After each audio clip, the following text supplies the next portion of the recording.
نبذة صغيرة عن حظوظنا الخرا بنت المرة مع الحبهان. واد يا خالد عملت لك شوية رز انما ايه بسخيو. ماشي يا امي بس اوعي يكون في حبهان.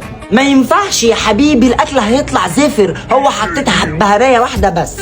ماشي يا ستي اكيد مش هتسيبي الحلة كلها يعني وتطلع لي في الطبق بتاعي. مستنياك يا روحي بشوق كل ليلة والشاق. يلا يا حبيبي خد الرز خلص، دوق وقول لي رأيك. هاتي. متأكدة انك مش حاطة غير واحدة حبهان بس؟ يا جايالك يا غبي.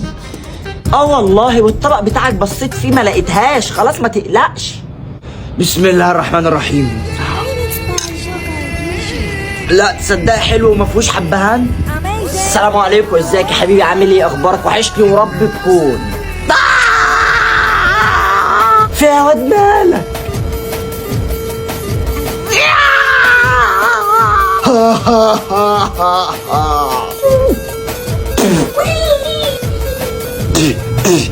دفتها يا ستي. خلاص يا بابا، خلاص يا حبيبي.